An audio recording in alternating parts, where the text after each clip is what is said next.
Lawan eme ló mo pè ẹ́ ẹ̀mẹ́ta ni mo pè ẹ́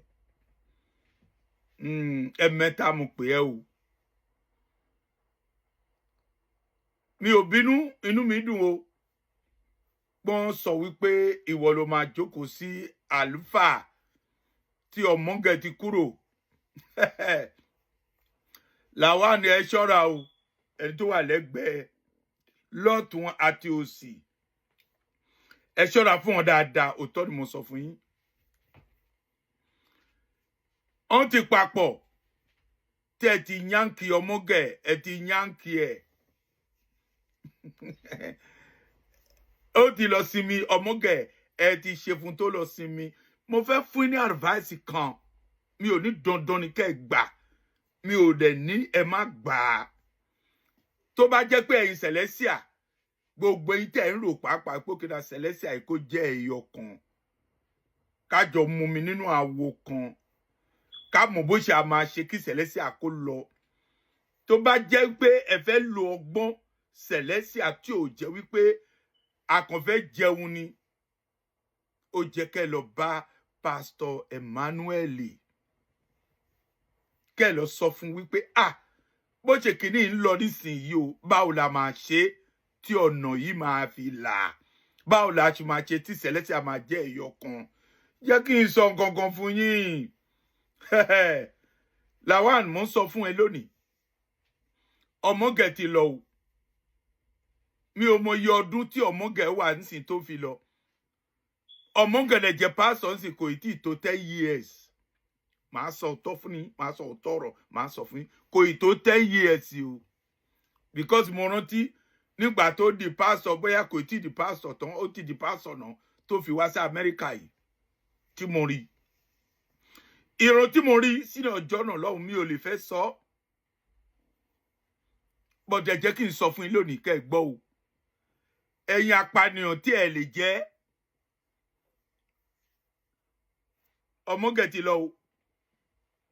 Ọmọge ti lọ àmọ́ tẹ́ ẹ bá fẹ́ ṣe tí Celestia máa jẹ́ iyọ̀ kan ẹ jẹ́ kẹ́ ẹ rán àwọn èèyàn kó lọ bá Emmanuel Pastor Emmanuel kẹ́ ẹ lọ bá Pastor báwo la ti fẹ́ ṣe gbà ẹ sọ bẹ́ẹ̀ yẹn gbogbo ìfẹ́ di Pastor ilé bàbá mi lókè ọ̀run ọ̀pọ̀ ibùgbé ló wà níbẹ̀ Jésù wà níbẹ̀ áńgẹ́lì wà níbẹ̀ wọ́n kọ mímọ́ hallelujah hallelujah mímọ́ hallelujah mímọ́ hallelujah hallelujah hallelujah agogo kẹ́yìn fẹ́lẹ́ dùn kí gbogbo ayé ló péjọ ká òpin fúlùkàlùkù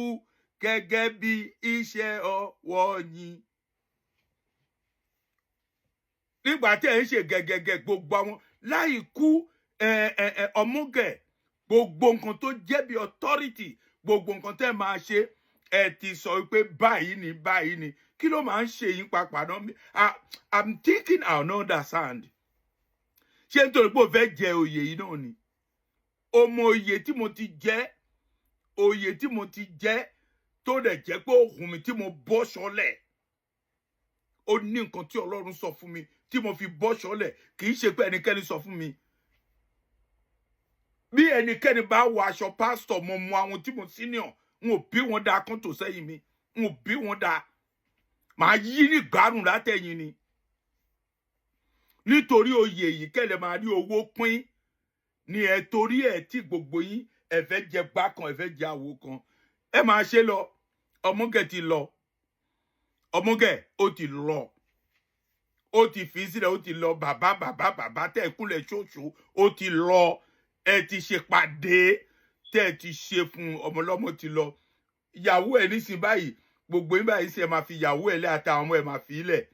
ẹ máa tún sọ pé sẹtírà tẹ ti gbé lọ síbi kan mo gbọ́ pé Golden City òwe Golden City ẹ ti lọ gbé ẹ ti lọ gbá ẹ̀yin ò lè burúkú wọ̀nyí ẹ lè ṣe kẹ́ máa wá nǹkan kan láti ṣe wo ẹ jẹ́ kí n sọ fún yín o èmi bàbá confam bàbá confam international, ọkọ oṣù ọkọ àjẹ́, ọkọ Emeregbe Olégun. Bó bá kun ẹnikẹ́ni kó jáde fún mi, màá jáde fún tó bá bà mí. Màá sọ̀rọ̀ sí tí ò lè gbàgbé láéláé. Èmi mo jẹ́ bẹ́ẹ̀. Ẹ wádìí mi, wọ́n á sọ fún yín. Ẹ lọ sórí YouTube, ẹ lọ sí Instagram, ẹ lọ sí Twitter, ẹ lọ sí anywhere. Màá gbé ń jáde tó lè jẹ́ pé ẹ ní like ẹ̀. Lawan, ó dọ̀wọ́ ẹ o. Ẹ ṣọ́ra o. Ẹni tó wà lẹ́gbẹ̀ẹ́ ẹ ṣọ́ra fún o. Ẹni tó wà lọ́tùn òsì ẹ ṣọ́ra fún wọn o. Because àwọn náà fẹ́ di pastor. Àwọn náà fẹ́ di pastor o. Tọ́lù mo sọ fún ẹ. Lawan. Anyway, ọmọge, ó dàbọ̀. Ó dàárọ̀. Ọmọge, ó dàárọ̀. Ó di ọjọ́ àjíǹde. Iṣẹ́ tó ṣe ó máa tọ̀ ẹ́ lẹ́yìn. Iṣẹ́ tó ṣe ó máa tọ̀ ẹ́ lẹ́yìn. Má gbàgbé ìyàwó ẹ àtàwọn ọmọ ẹ. Ó dàbọ̀ náà.